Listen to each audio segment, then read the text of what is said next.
possamos nos unir em sentimentos ao mentor dos trabalhadores desta casa, espirituais, buscando assim tranquilizar a nossa mente para absorver a mensagem do nosso palestrante. Que possamos, querido Pai, nesse momento de reflexão, de oração,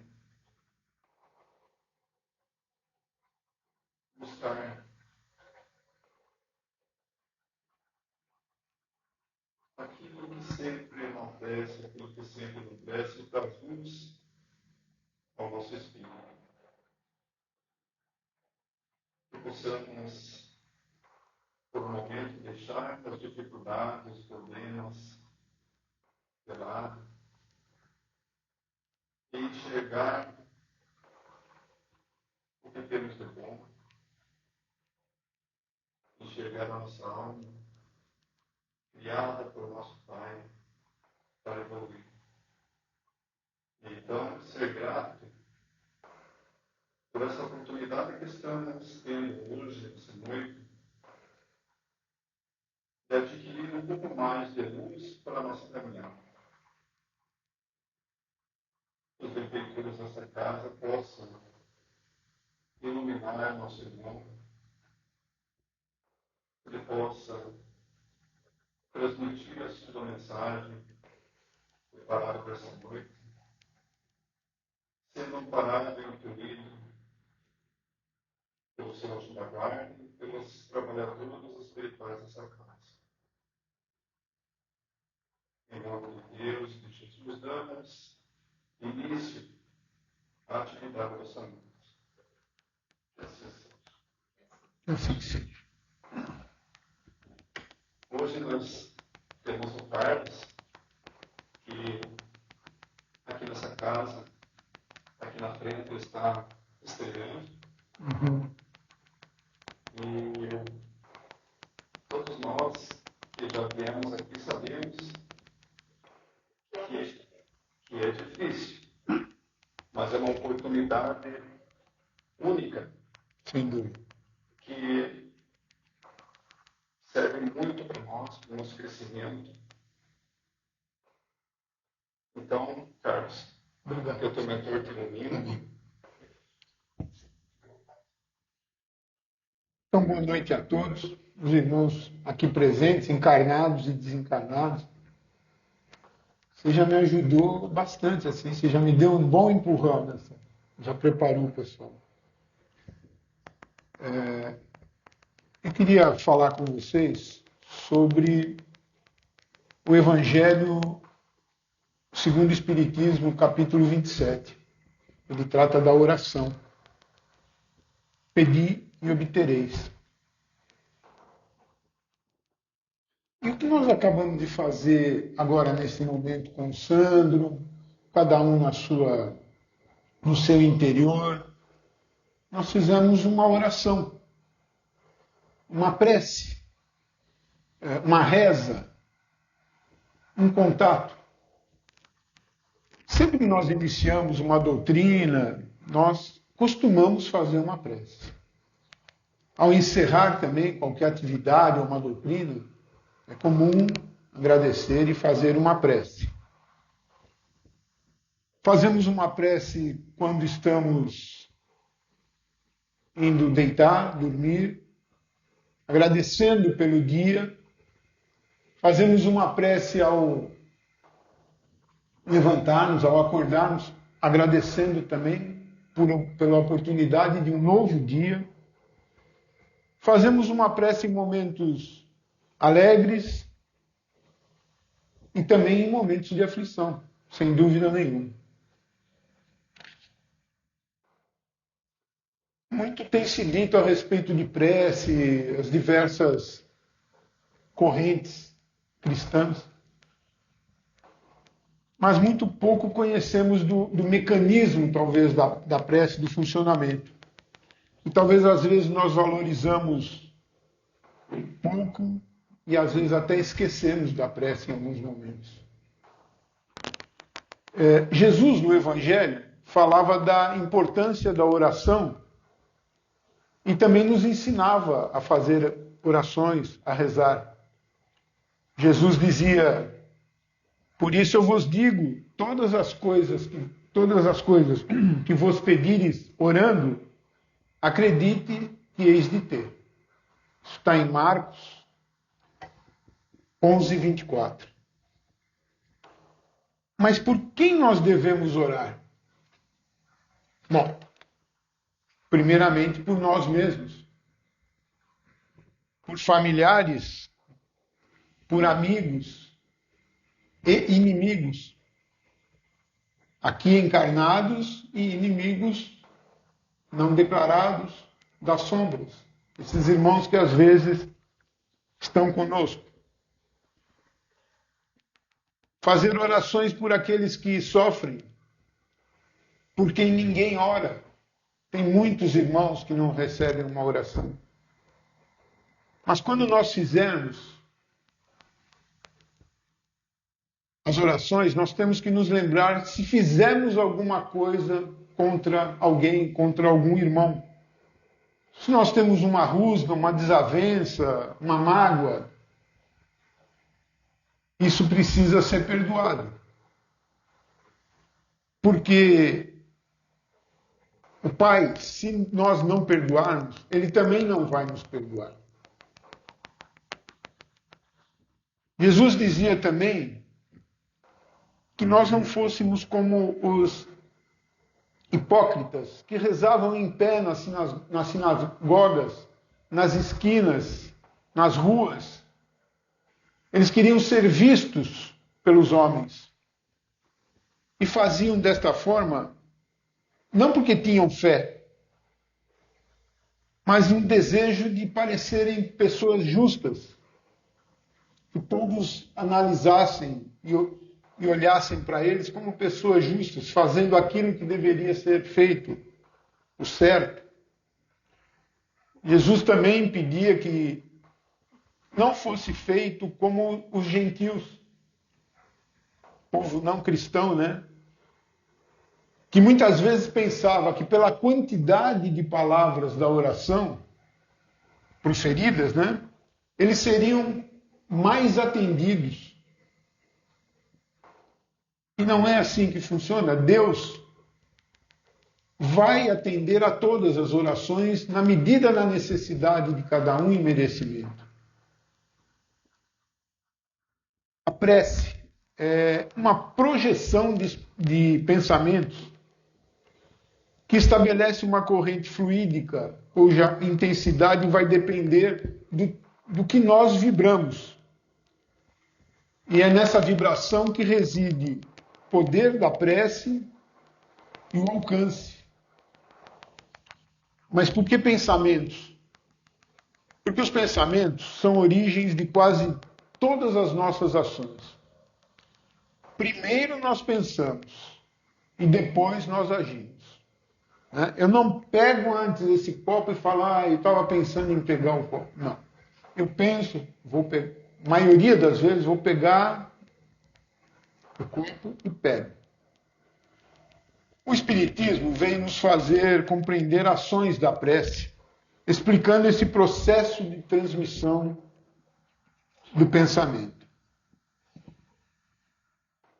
Essa transmissão de pensamento, da oração, quer ser por quem nós estamos orando, vem ao nosso chamado, ou que o nosso pensamento alcance a quem nós estamos orando, para quem nós estamos orando. Orar tem que ser com fervor, tem que ser com confiança, com fé. Porque você, quando tem fé, você se faz mais forte às tentações. E nessa pesquisa, nessa elaboração do que estamos falando aqui, veio uma um tópico interessante. Qual é a postura que você tem que ter para a oração? Eu estou de pé, vocês estavam sentados, todos nós oramos da mesma maneira. Eu digo que nós podemos orar em qualquer lugar, em qualquer momento da nossa vida. Uma dona de casa que está na cozinha, fazendo seu almoço, esperando os filhos da escola, ou eventualmente o marido que vem do trabalho, ela pode estar fazendo uma oração, independente do movimento dela.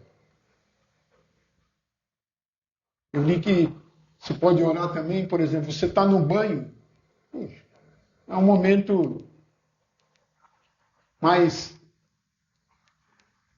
sozinho, você pode orar, mesmo se movimentando. Você pode ter orações e deve ter orações no carro. Eu e a Kathleen passamos muitos anos vindo para Joinville, passar férias aqui com a família. E a rodovia que vinha de São Paulo para cá ainda era uma pista única. E saímos de São Paulo muito cedo, 4 horas, para amenizar o trânsito. E quando saíamos do trecho da cidade e pegávamos a estrada, fazíamos uma oração, pedindo proteção para o nosso veículo, para os veículos que estariam envolvidos conosco, pedindo uma cobertura de um manto protetor, de uma luz divina. E eu estava prestando muita atenção no trânsito, nos movimentos que estavam, carros passando, enfim. Mas eu estava orando. Nós estávamos em oração. Nunca nos aconteceu nada tão grave, porque a gente acreditava estar protegido. Eu trabalhei numa empresa aqui em Joinville por muitos anos, e essa empresa tinha fábricas pelo Brasil inteiro, né? E desde Porto Alegre até Manaus. E isso me forçava algumas viagens de avião. E não era sem tempo que, ao entrar no avião, eu sempre gostava de entrar um pouquinho antes no avião, pegar meu lugarzinho e fazer uma oração. Pedir proteção aos pilotos, aos comissários, aos passageiros todos, a nossa decolagem, a nossa aterrissagem. Enquanto isso, o avião era um organismo vivo ali, pessoas pondo as bagagens, conversando, atendendo o celular, e eu estava no meu canto fazendo a minha oração. Não importa se a oração é uma oração já pronta, ou uma oração qualquer que saia do seu coração, a qualquer hora, com qualquer palavra. O mais importante é o sentimento de fé e de esperança que nós sentimos ao realizar esta oração. Porque a fé você não vê, a fé você não toca, a fé você sente, está em você. Pela prece, nós podemos louvar, pedir e agradecer. Quando nós louvamos, nós enaltecemos todos os desígnios de Deus sobre todas as coisas, aceitando Deus como um ser supremo. Quando nós pedimos, nós estamos recorrendo ao Pai em busca de uma luz, de um equilíbrio, de uma força, paciência, discernimento, coragem para lutar contra todas as forças, mas que nada disso contrarie a lei de amor que rege e sustenta a harmonia universal. E quando agradecemos, temos o reconhecimento das bênçãos que nós recebemos. Alegria, o trabalho, as oportunidades que tivemos, esperança, agradecemos pela família, por amigos, pelo aprendizado de cada dia que nós temos, sem dúvida. E devemos agradecer para que nós possamos ser pessoas, todos os dias, cada vez mais, humildes, tolerantes e pacienciosas. E agradecer principalmente a Jesus Cristo e ao Pai por essa vida que hoje eles nos emprestam. Porque nós temos essa vida por bênção deles. Falamos tanto de fé, de conseguir, de agradecer. Eu queria contar uma história. Uma história que envolve a Kathleen, a mim. Kathleen, num determinado período da vida, teve uma séria cirurgia a passar. Passou por momentos muito difíceis. Uma cirurgia de abdômen, uma cirurgia aberta, enfim. Foi para a cirurgia, teve sucesso, o cirurgião, estava em recuperação, alguns dias no hospital, e começou a se sentir mal, se reclamar, incomodada. O médico veio, fez alguns exames, tocou, enfim, e nos disse uma coisa muito preocupante. Falou, olha, eu estou achando, tudo me indica, né, que ela possa estar desenvolvendo como chama, amor? Como? Não. Um abscesso, desculpe. Ela está desenvolvendo um abscesso. Um abscesso subfrênico. Você deve depois nos ajudar. E isso vai nos fazer ter que abrir de novo. Ela não tinha nem tirado os pontos ainda. Nós vamos ter que operar aqui. Bom, aquilo caiu como uma bomba, né, na gente. O que nós vamos fazer? Operar, né? Está no hospital, tem que ser, vamos fazer. Nessa época, nós, através de um primo, tínhamos ido fazer uma consulta, antes disso tudo, com um médico espírita, mas um médico mesmo, ele dava consultas, consultava. Uma pessoa, o Dr. Francisco, uma pessoa boníssima, tinha um dia da vida dele de consultório que ele atendia os necessitados, não cobrava nada. Atendia consultas e dava passes. Um médico. E eu fui falar com ele. Falei, Francisco, está acontecendo assim, assim, com a Kathleen. Estamos preocupados, ela deve entrar em cirurgia hoje. Hoje não, amanhã, depois, novamente. E ele calmou, pegou minha mão, se concentrou um pouco. Falei, Carlos, vai para o hospital, você vai ficar com a Kathleen hoje à noite? Vai. Então, quando for mais ou menos umas 8 horas, assim, ponha um copo na cabeceira, um copo d'água na cabeceira, e faça uma oração com a Kathleen.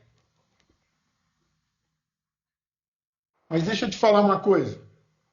Hospital tem muito entra e sai de enfermeira para medir pressão, para dar remédio, para fazer alguma coisa.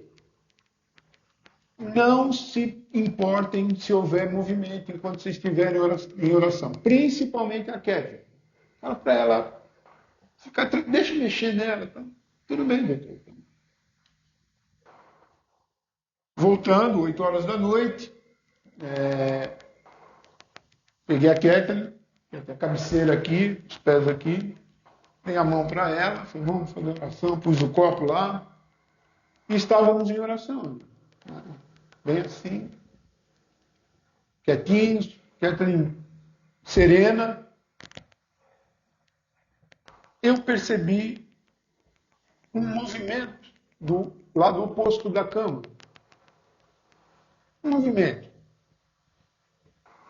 meio curioso, desobedecendo, abri os olhos e vi na minha frente um médico muito alto, mais de 2 metros de altura, um jogador de basquete e muito magro. Aqueles médicos de muitos tempos atrás, com um casquetinho branquinho, com um guarda-pó branco, ele assim, muito alto, e eu olhando para ele assim, e percebi que atrás dele havia um movimento, mas eu não conseguia distinguir, mas parecia que era alguém preparando alguma coisa, se mexendo, 2, 3 pessoas, tal. E eu me distraí com aquele movimento. Quando eu voltei para ele estava debruçado na Catherine. Eu continuei minha oração. Passaram-se não sei quanto tempo, alguns minutos. Abri os olhos, não tinha ninguém, né? Não tinha mais ninguém lá. Tá. Catherine dormindo, serena, passou uma noite tranquila. Dia seguinte, o médico vem, fala, Carlos, nós fizemos os exames, ele tinha pedido uns exames de imagem, fizemos os exames de imagem. Eu falei até com os colegas que estavam lá, não encontramos nada. Eu já, inclusive, desmarquei o centro cirúrgico. Vamos continuar com o tratamento da queda. O médico fez uma oração comigo. Eu fiz uma oração com a Catherine. E essa entidade fez uma oração com todos nós ali. Agindo e curando. Essa não é uma história de livro, de nada. É uma história verdadeira. Né?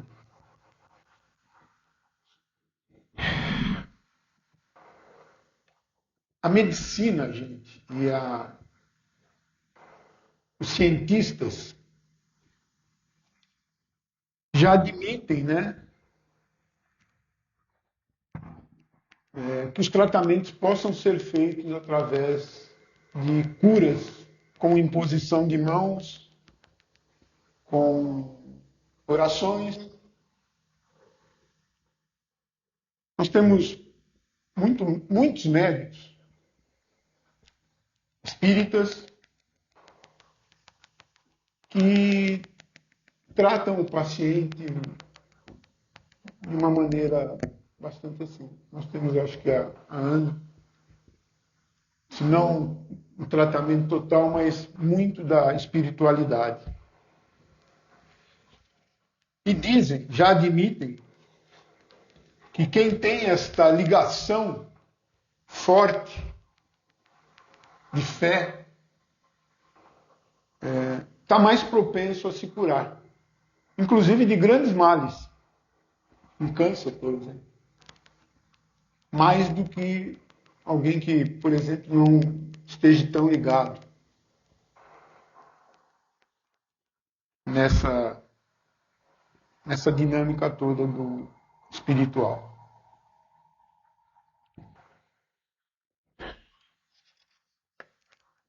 E assim, gente, teria outras histórias para contar, mas eu acho que essa da Catherine, para mim, é muito impactante. Porque eu não sou... eu sou um espírita, mas eu não sou vidente, eu não sinto, eu não psicografo, eu não escuto, como muitos irmãos aqui no trabalho das quintas-feiras, mas eu vi nitidamente aquela pessoa. E hoje eu me lembro exatamente dele como ele é. E me chamou muita atenção essas duas características dele. Muito alto e muito magro. Muito magrinho, bem magrinho. E assim, gente, hoje a população mundial são 8 bilhões de pessoas. Vocês imaginam que grande parte desta população mundial, esteja em oração? E para onde vão todas essas orações?